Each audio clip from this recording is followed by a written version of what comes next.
Hi there. Pleasant good day to you. Welcome to this mid-afternoon edition of Let's Talk Berbice. Let's Talk Berbice is a program designed with you, Barbician, in mind. We will bring policy holders and decision makers to interact with Barbicians and bring to up to date what is happening in and around our country and Berbice in particular. My guest on today's edition of Let's Talk Berbice is a member of the Central Committee of the People's Progressive Party, a Barbician by birth, an educator, a resource individual, serving in various capacity within the People's Progressive Party, and also, as I said, a Barbician by birth. My guest is Mr. Haider Ali. Haider Ali is the Barbician from birth, born of the Upper Quarantine. I'm certain he's no stranger to Berbice and Barbician. Mr. Haider Ali, welcome to Let's Talk Berbice. Thank you. It's always a pleasure to be in your program and to be in Berbice. I want to start with you because the People's Progressive Party this year is celebrating its 65th year since its formation. And we know the formation of the PPP 65 years ago. Some of our founder, Chetty Jagan, Kamajana Jagan, Ashton Chase, and others who really thought of this idea of forming this political party, which is workers oriented, more or less a grassroots organization. And over the years, the People's Progressive Party has grown from strength to strength. Your reflections as we celebrate our 65th anniversary? Well, 65 years ago is a long time. Neither you nor I were born during that time when the PPP was formed. And as you know, the PPP was formed on January the 1st, 1950, which makes the PPP 65 years old this month. So the PPP has a long history, but what is definite is that the PPP is the oldest political party in Guyana. It is the largest political party. It is a party with the greatest multiracial support, and it is a party that has played the greatest role in transforming this country into what I would call a modern democratic Guyana. I'm talking about old Comrade Haider. I think it is the oldest party in the Caribbean and Central America. Among the oldest in the Caribbean and Central America. And as you correctly mentioned, before the PPP was formed, you had what was called the PAC, the Political Affairs Committee, which could be seen as the forerunner, as it were, of the PPP. And the founder members of the PAC were Dr. Jagan, his wife Janet, A.G.M. Hubbard, and Aston Chase. Chase is the only surviving member of that PAC. So that gives you an indication of how long ago we were in business, in politics. All right, 65 years ago, a young man listening to you, Haider, let us take him back 65 years ago. The ideals, the vision of the People's Progressive Party 65 years ago, it is the same today? Yes, I think so. The environment would have changed because 65 years ago we were still a colony of Great Britain. The country was ruled basically by Britain through the governor, and there were very little what I would call elected representatives of the working people in the Legislative Assembly. So then it was an entirely different environment, and conditions were bad. People were living under very, very deplorable conditions, especially the workers, the sugar workers, the workers in the waterfront, the bauxite workers. The working class generally was taken for granted because there were no organized political force as we have today in the PPP, where the interests of the working class are represented at the highest decision-making body of the land, which is the parliament. Well, let us talk about ideas and vision of the PPP 65 years ago and now. I was trying to say whether 65 years ago when Dr. Jagan formed the PPP, the whole concept was to this political organization, this political movement will work to enhance the quality of life of the masses of the people. Is that vision very much alive? I would say so. I would say that vision has to a large extent been realized, even though there's a lot of more to be done. But you have to understand what the PPP stood for in the early years. In the early years, the PPP wanted, first of all, they wanted the Guyanese people to be the masters of their own Right. destiny. They wanted the working class to have a say in the government. Because in those days, not everybody were allowed to vote. Only the people with property, the property people with a owners, yes. certain level of income, people with certain literacy levels, only they were allowed to vote. And they were not very many people qualified in those days because of the poverty that existed during that time. So one of the first tasks that the PPP set out to achieve was the right to vote for every Guyanese, regardless of whether you are literate, whether you have property, whether you, your whatever your income. Well, I want to come back to this point, Heiner. The PPP formed 65 years ago, and 65 years ago for any organization, it's a long time. Of course. But in the context of the PPP, there were many trials, there were many attempts to sabotage the PPP, a lot of pressure from our colonial master, the capitalist world, the local trade union is attempt with the PNC X13 plan, all to get rid of the PPP. In your opinion, what has caused the PPP to survive 65 years and yet be so strong? Because the PPP is rooted in the masses, and especially among the working people. And when you have working class roots, it's difficult to dislodge a party with working class. We are the only political party that from the time we were formed, we embraced a particular ideology, and that is the ideology of the working class, the ideology of the poor, the ideology of the farmers, the workers, the students. So when you are rooted in the masses, especially the working class, it's difficult for you to be dislodged. And I would say, without any fear of contradiction, that it was this deep root that the PPP had among the masses that has kept the party in this as the premier political organization in this country, and a party that has never lost a free and fair election in Guyana from the time it was formed in 1953. And of course, the PPP is a well-structured organization in terms of, it appears, a level of structure. Definitely. It's the only, it's in fact one of the better organized political party in terms of the structure. The most organized political force in this, in the body politic. There's no question about that.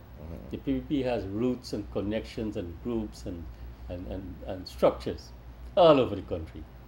No other political party can say that they have the kind of what should I say, connections. I'm roots. happy you make that point, and that's an important point, because if you travel to Region 10, for example, whether at Wisma or whether at Blueberry Hill, there is a PPP group. Of course there is. If you go to Karasabay, if you go to Letem, if you go to Anai, if you go to Lima, wherever it is, Oriala, there is PPP group or membership of the PPP. Well, that is the reason why I'm saying that the PPP is the most, what should I say, the most advanced political party in terms of its ability to reach out to the Guyanese people across the entire spectrum, all walks of life. Any part of the country you go, there's a PPP organization, there's a PPP group, there's a PPP body, there's a group of people who I would say are the foot soldiers that take this party to the masses, and that's the reason why we are so strong. And let me say one other thing, why we are so strong, because I think that is what you're trying to get out of me. We are strong because of our outlook as a political party. We have a worldview that is very, very broad and that transcends race and religion and any sectarian interest. We have what I would call universal values, values such as freedom, democracy, independence, things that transcends or cuts across the racial or the ethnic divide in this country. And that's the reason why, as I said... And I'm certain the people will continue to remain strong. Absolutely, and yeah. continue to be that very striving an organization it is. But let us look, we talk about the formation, the philosophy, the idea, the ideals of the PPP with its formation. The working people was uttermost in the minds of the people, the leadership of the People's Progressive Party. And that is reflect either in the budget presentation in National Assembly, where a large percentage of the budget is directed towards the social sector. because the social sector is the sector that is of interest of the working people of this country. And I want to probably just to we can just curtail our discussion to Region 6 Berbice, or Region 5 and Region 6 Berbice. And let's look at some of the development that took place in the early PPP government, and particularly so the government since 1992. And let us probably look at some of the various sectors. Housing, Hyder. Well, before we go to housing, I want to talk a little about water, because both you and I born at, in my case, Namanag village. Yeah, okay. And in your case, 55 village. All right. Potable water. Let me talk about water first, right? Because I remember the days when the PPP was in government. I was still a little boy growing up. But I remember in the 60s, the mid-60s, when the PPP was in government, we used to get water right till upstairs. We had a small house, but the water was going till upstairs. And that's about 15 feet above where we're talking That about was it. 15, 20 feet above Above ground. ground, yeah. Okay? But on the top, we used to get water. I have a clear recollection of that. When the PPP was manipulated out of office in 1964, it didn't take very long before the water stopped coming from the top upstairs, and you got to go downstairs for the water, right? Because the pressure And you began get to to drop. stop coming there too. Then after a while, stop coming from downstairs, you got to go in front of your house, on the road, and stop at the pipe, so you got to dig a little hole at the bottom of the main, so the water drip inside. Then after a while, you can't even get the water in front of your house, you got to go till at number 57. The days of the go-karts. The days of the Drake, what do we call it? Drake carts, Yes. or go-karts. Yes. Or the push carts. The push carts. And you know, when I reflect on those days, it was difficult, you know, because women, children got to be fetching water over long distances. Water, which at one time, when the PPP was in government in the 1960s, we used to get right upstairs. So I just thought, And that's a proud achievement of the PPP government, because along the coastline of Guyana, more than 90% of our people along the coastline enjoy potable water. And And that- in most cases, treated water. well, I was going to say that because in 52, in the village we come from, Yeah. I am told we have now treated water. Yeah. Water that you can turn on the tap and even drink, because it's not only potable water, but it's treated Water. And it goes to show how far we have advanced over the years, from the dark days of the PNC to today, when people take things like water for granted. But it wasn't like that, as you and I know. But sorry about that, because Yeah, you and that's a salient point, because water is very important. And as you rightly said, we should not take that for granted, because that is something was denied to us, whether deliberately or otherwise. But we were not getting water. And anyone, at that time you're speaking about between 5 and 7 in the morning, or 5 and 9 in the evening, they always push cart on the road. Oh yes. Always push cart on the And road. there were cases where You know, accidents took place on the road, and people lost their lives, lives on the road. because Yeah. they had to be pushed. Well, let's in look at housing. In Berbice, we have nearly 21 squatted settlement and another 30 housing schemes in Berbice alone. I know it's important to note where this housing scheme presently exists, or once can be considered forests. The land was there, but the will to give Guyanese this opportunity to acquire the home was not there. That was made possible on the PPP. Your thoughts on that? I would say that one of the success story of this government, apart from the water and what you mentioned before, is housing. I think one of the greatest thing for any individual is that desire to own a roof over their heads that they can call their own. And this is even more so in urban areas like in Georgetown and the more densely populated areas. Owning a home is a great feeling. And the fact that the PPP was able to, over the period, just in less than 2 decades, to have available to the Guyanese people over 100,000 house lots, and make it easy for people to access money to build their homes, this, to my mind, is a great achievement. And there were many people, including myself, who at one time under the PNC felt that owning a home was completely out of the our Imagination. and there are so many young people today who own their own I homes. was coming to the point, Hyder. In the developed country, particularly United States, Canada, a person might be able to own a home at age 40. And that's a study done. At age 40, then perhaps you can own a home Yes. in a developed country. Yes. In Guyana, there are many Guyanese in their 20s, Oh, yes. thousands of young Guyanese. And what's important is ordinary Guyanese, sugar workers, Hyder, market vendors, public servants, rice farmers, cattle farmers, fisher folks, ordinary people were able to acquire their own home because of a deliberate policy of the PPP government of making lands available. Absolutely. And you know, those were the days when a lot of people resorted to squatting, especially in the urban Yeah. areas in Georgetown. Like Sophia, for example, was a squatting area. A lot of people, out of desperation, they can't afford to pay the rent, so they go set up a little shack and they live in there. No water, is Yeah. squalor, is no amenities, and so on. And one of the first things that the PPP did was, apart from opening up lands for people to get, was also to regularize squatting areas. Squatting. Build roads, if you look at Sophia now, they got health centers, they have roads, they have But schools. right here in Berbice, at Angais Avenue, for example, that was a depressed community, an Okay. area that was neglected by the municipality of New Amsterdam, which is Okay. controlled, by the way, by the PNC. Okay. It was the initiative of the PPP that went in there. They have streets, drainage, health center, playing field, telephone, electricity.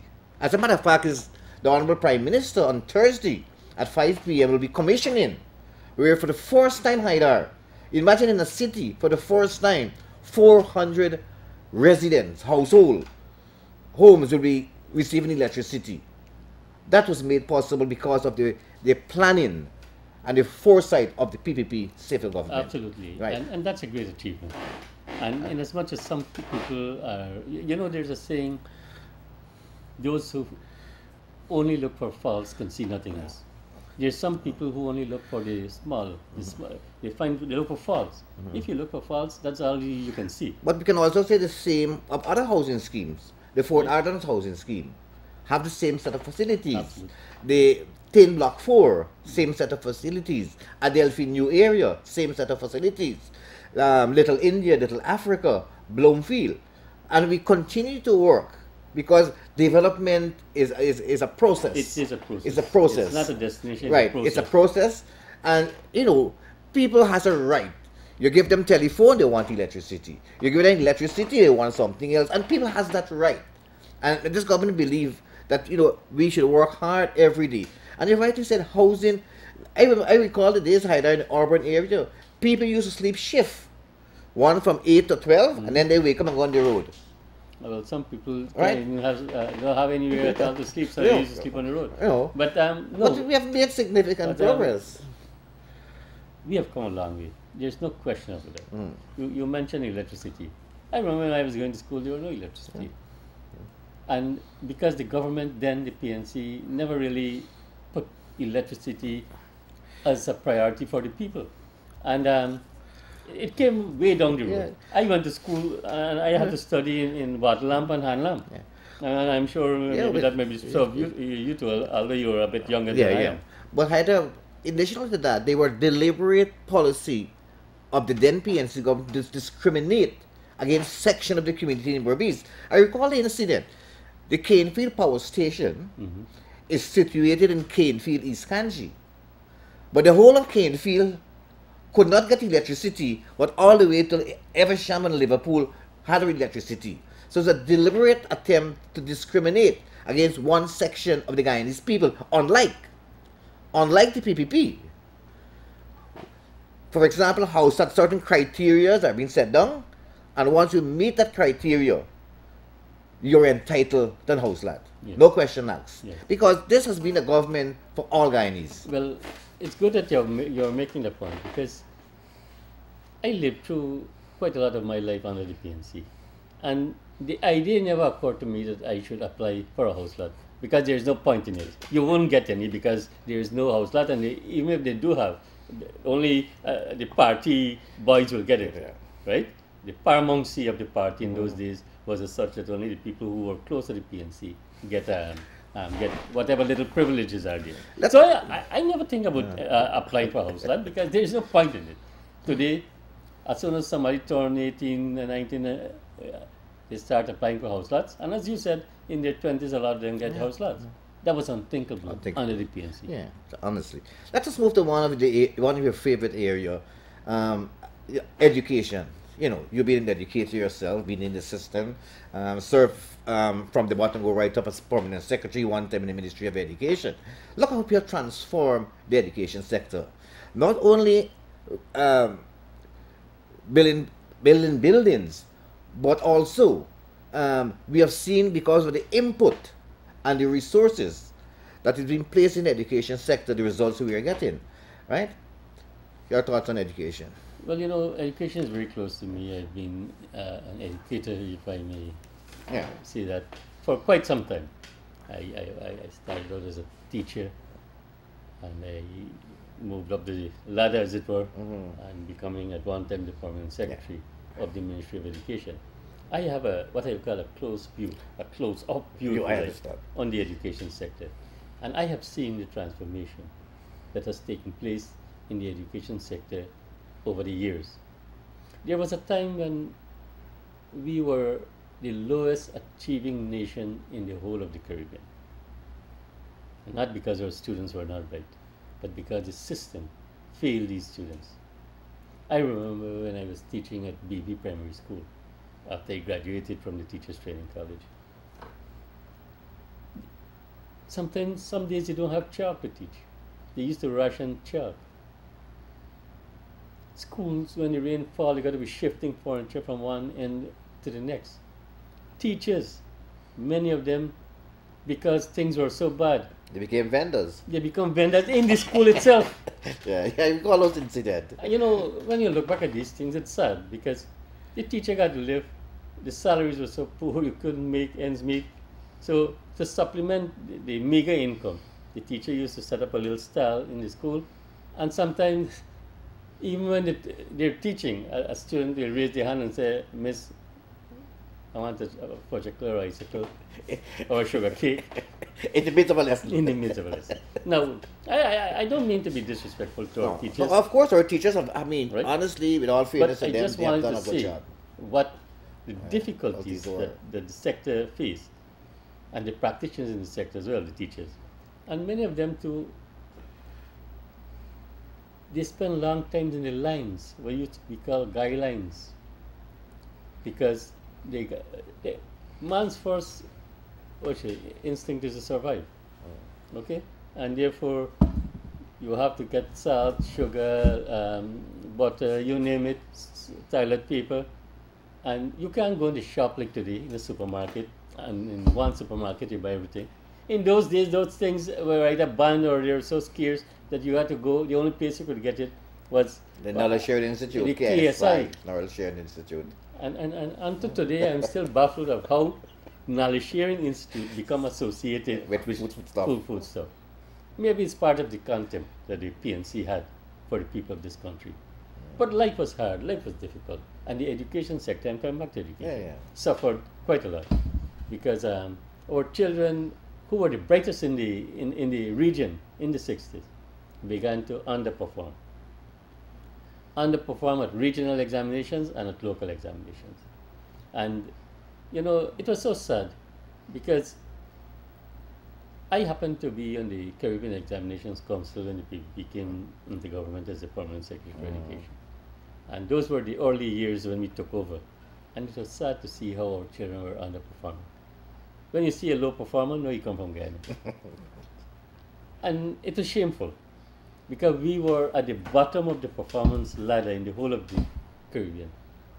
When the PPP came, we began to first arrest the decline and then to reverse it.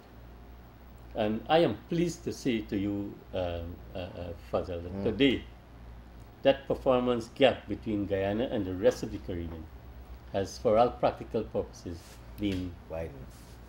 That performance gap has been narrowed to a point now where we are, in some cases, doing better than many of the countries who used to do better than us. I want to bring you back in the days of the PNC in the education system.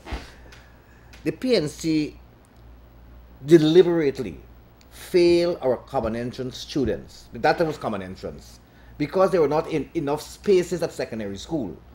So the primary school students going to transfer to secondary school. So they were deliberately failed. A male 31% were passed because that was a space available at secondary school, unlike today. That's correct. Because what they had then was two things: primary tops and community high schools. And only about 25 to 30% of those who write the CXC find places in what we call the general secondary schools. The 70 odd percent used to be taken to primary tops. And more like, and when high you go to schools. primary, it kind of demoralize It the is kids, demoralizing, the kids. and not only that, it stultified their development in the sense that these schools were not preparing these students to write CXC or GC. Another important point, and you mentioned, Haider, that today, because of the input that this government and the emphasis on education, because we recognize an educated nation certainly enable us to fight poverty, come out of poverty, and fight crime and criminal activities. But you mentioned today we are on par with the Caribbean and in some areas surpass them. But more importantly, we ought to note, because the resources in the education sector is distributed equally across the region, gone are the days when the common entrance result comes out or the CXC. All we hear is Queen's College and Stella Maris and the schools in Georgetown. Today, some of the top students in the Caribbean are coming from where? New Amsterdam Multilateral School, Anna Regina Multilateral School, Skeldon Linepath Secondary School. Similarly, with the grade 6 examination, they are coming from the rural community because the distribution of the wealth in the education sector give every Guyanese, whether here in Berbice, whether in Anna Regina, whether in Matthews Ridge, whether at Linden, an equal opportunity to perform because the resources are divided equally. Importantly, Guyana has universal education at the primary level. That's an achievement, Haidar. It is an achievement, and we already have, as you said, universal primary education, and we are very close to having universal secondary education because over 80% of our students now can find a place in a general secondary school. Certainly. And you know, this is a major development or achievement, I would say, of this administration. Because, you know, there's a saying, you can't be educated and poor at the same time. That's right. Education empowers you. And that is, to my mind, one of the greatest ingredients for development in any society. Your ability to educate the people, the brain power. To raise the level of brain power of a society. That is what development, that drives development, as it were. So we have a proud record, I would say, when it comes to education, and I think the government ought to be given a lot of credit certainly for transforming the education sector and bringing it to where it is today. In Region 6, every one of the nursery, primary, or secondary school has been rehabilitated or rebuilt brand new, to create an environment that is both conducive to learning and teaching. Another important point, before 1992, in the education sector, less than 30% of our teachers were trained to deliver quality education. Today in Guyana, over 75% of our teachers at all levels are trained and equipped to deliver quality education. That is correct, and part of the reason for that is because we diversify the training institutions. In Berbice, 3 centers: New Amsterdam, Rosal, Curveton. And all of those took place when I was permanent. Yeah, of course. Yeah. Not that I'm taking credit for it, but one of the first things we did was to diversify the training of our teachers through regional centers. Through regional centers and through distance education as well. Because in the hinterland communities, we had a distance education program to train teachers who can, for whatever reason, come out to and all of this have impacted in a big way in terms of the quality of education delivery to the children of this country. So that's a very fundamental point you've touched on there. Another important point, Hyder, is higher education, university education. For years, Barbicians were denied that opportunity. And for a number of reasons, cultural reasons, parents don't want their children to leave home and go far away, and so many things. This government recognized that Barbicians should be given opportunity. We brought university education to Berbice, the same campus. No, that's correct. And I was permanent secretary again when the negotiations were taking place to find a site to put that campus. And I remember coming to Berbice so often, looking at site. At one time, we had wanted the same site where The Johns. The Johns. Where the lab is right Where now. the lab is right But they had now. a former PNC minister, Aye, Harold Singh, okay. who occupied the place illegally. Well, you seem to know the history. And they wanted to sell and government land he occupied illegally to the government of Guyana. Well, it was difficult to get a piece of land. And that piece that is now the site of the university, that was a compromised site, as it were, because we had wanted to have the John site initially, but we couldn't get it. But it turned out to be quite good. But that's an achievement as well, where we have now in Berbice a university campus. Something that never would have been a reality were it not for the PPP civic government. I say that without any contradiction. Of course, because because just allow me to make one point more. The whole concept of a university in the first instance was something that the PNC was never in favor of. And you know the history of the university campus at Torquay. It started out at first under the PPP at Queen's College. Queen's College. And it became a mocking stock. Jagan Night School. They used to call it Guyana School. School. They love, they scoff at the idea. Today, it is one of our national pride, a national institution that the whole of Guyana is proud of.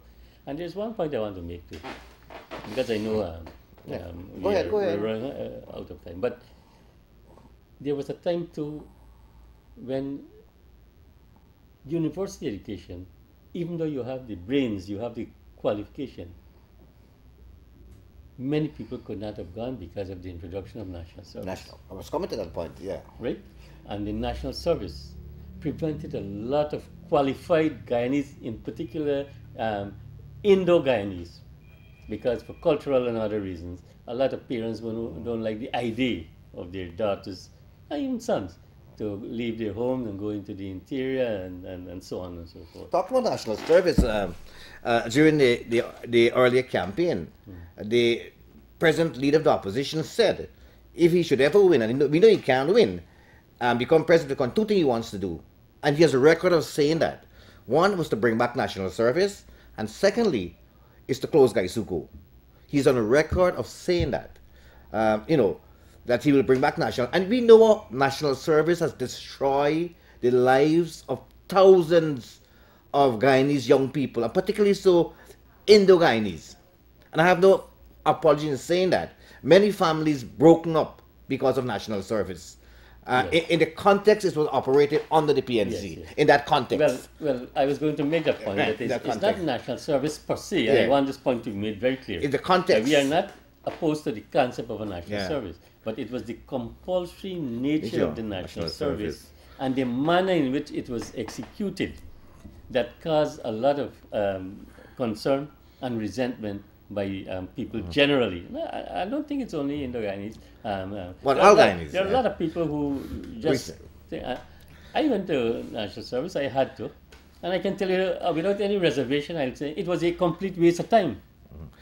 Well, come on, Because a lot of people could have better spend the time doing something else more productive for the society than going through the drill square and wasting hours and not doing anything productive. I say that without any reservation. Yes, we build new school, we refurnish school, we train teachers, we create an environment, but we did much more than that either. We provide assistance to students. Oh, yeah. In the case of hot meal, in the case of uniform allowance, in the case of the $10,000 WeCare voucher. How do you see these additional incentives impacting on the quality of education? Definitely it will impact because it has been proven throughout the world that when you provide incentive for parents to send their children to school, it impacted on attendance rate, more children go, they have done it in several parts of the world, especially in Asia. in India, in Pakistan, Sri Lanka, in those Asian countries, and they have found that the incentive to send students to school impact on student attendance and also on student performance.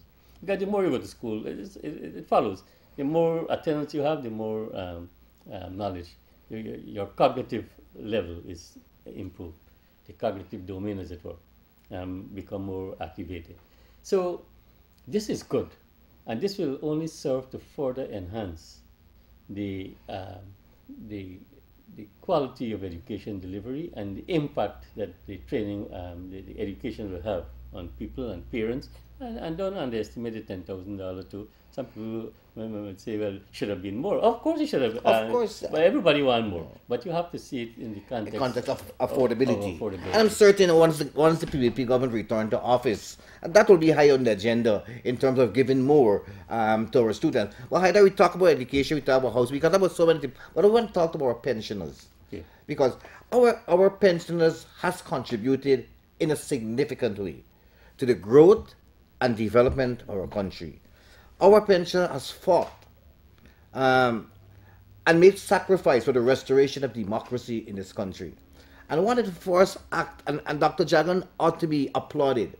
One of the first things he did when he took the oath of office in 1992, and you will recall that issue, the mean test. Oh, yes. You know, Guyana is one of not many countries in the world where we have a non-contributory pension scheme for our elderly citizens or senior citizens. In some countries, you have to contribute before you get pension. This is non-contributory, meaning you don't get to make no contribution in your young productive years before you qualify. And not only that do you benefit in a non-contributory way, but the means test that was there before. That was really demeaning. The PPP, one of the first things they did was to You know, demolish it, I end the means I remember as a little boy growing up in the quarantine. You will find two persons walk into your old lady yard, and they look around, they see two fowl running in the yard, or they saw a guinea tree or a mango tree bearing, and they'll tell the old woman, "You are not entitled to pension." Yeah. You can imagine that? Yes. How demeaning that was can be. callous and that was You know, totally uncaring. and then it was $100 or $60 then. Yeah, Right. Couldn't even probably buy a loaf of bread. Today, this government has recognized the contribution, and once the economy continue to grow, and we have seen significant growth of the economy over the last decade or so, we have increased the amount old age pensioner receive. I think it's about nearly $12,000 per month now. But in addition to that, are there other benefits probably you want to share with us that they receive? Um, Potable water. I think that the quality of life is measured to a large extent by the kind of services the citizen benefit from the state. And it's not only what you can get by way of pensions and what's not, but it's the overall climate of freedom, democracy, live in an environment where people feel secure, and all of that coming to the But mix that is democracy there across the world. of a good life. Well, today is significant. It's It's significant, more significant. significant. We talk about Yes. democracy Yeah. because I always feel that without democracy there can be no development.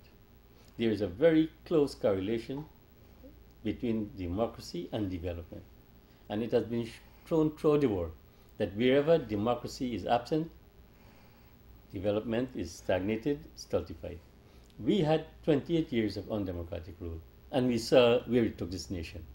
And this is the reason why today, especially at this time, we have to be careful that the democracy that the PPP and other forces fought for and won, and now that we take for granted, is not derailed, because there are forces out there who would want to take us back to those dark periods in our history. So we got to be careful. It is very shameful, and I don't think they have a moral right to be speaking about democracy. People like Granger, people like Greenwich, people like Buster Williams, people like Amna Ali, people like Moses Nagamutu. You know, because what the Guyanese people suffer in the most brutal manner. Freedom to assemble, you can remember those days. Yeah. Freedom to read, get an opposition paper, deny the Guyana newspaper, newsprint. Mirror, yeah. The Catholic Standard were denied also for being printed. And other many other publications were denied. Control of the state media, it is in a more cruel way. Today, there are more than 25 television stations operating in Guyana, more than 15 radio stations operating in Guyana. And that democracy. People have the right. Sometimes, of course, some of them abuse the democracy they enjoy. I know. And it's important, as you made a salient point, Guyanese ought to be careful because at least we allow the democracy that was won by sweat and blood. Many Guyanese lost their life. Okay. The two young comrades at number 63. 63 village, for example. Well, Jafar, you touch on a very emotional subject there. The struggle that we went through as a nation to have democracy in this country. And even when we fought and won that right to vote that I spoke of in the early 1950s, in 1964, when the PNC-UF coalition was catapulted into office, one of the first things that the PNC did was to kick out the UF from that coalition government, right? Kick out the UF, and then they took total control over the whole machinery of the state. And democracy suffered, human rights suffered, freedom of speech, freedom of expression. You mentioned newspaper. It was a shame that Guyana was the only country in this region, hemisphere, that never had television. You jump over to sorry now. They already had television. Already far away. We couldn't get a television in Guyana because these people took us about 50 years backward in time. Today, I am proud to say that we have been progressing. This country is moving forward. There are issues. I'm not suggesting to you that we have created a utopia. Of course we have problem. We have problem. We have issues. We have not reached there yet. You haven't reached it. As you said, development is a process. Yeah. So we are always there. But one thing I can say is that the PPP has always been committed to the well-being of the Guyanese people, and whatever they do is really intended to upgrade the quality of life of the Guyanese. I think Barbicians ought not to forget the importance of democracy. Okay. We suffered in 1973 when there were two young comrades lost their life. And the present opposition leader, David Granger, was at that time hold a commanding position in the Guyana Defense Force. Yeah. And therefore, Barbicians Guyanese need to tell Granger, let us know the truth. Yeah. Let us know the truth. And he's trying to be president of this country. But yet his hands are filled with Guyanese blood. PNC, now APNU, cannot escape responsibility for the destruction of the national fabric of this nation. The cultural, social, political, economic fabric of this nation was destroyed by the PNC. I don't know we are president for time, but I want to bring you in to have a little discussion on a very important topical issue.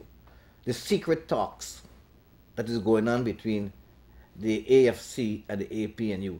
They have deceived Barbician, they have deceived Guyanese, and here again, they talk about democracy and the importance of democratic institution and the importance of the Guyanese. No, and the AFC said in a memorandum of understanding to the APNU, hey, we want to talk, but you gotta be secret.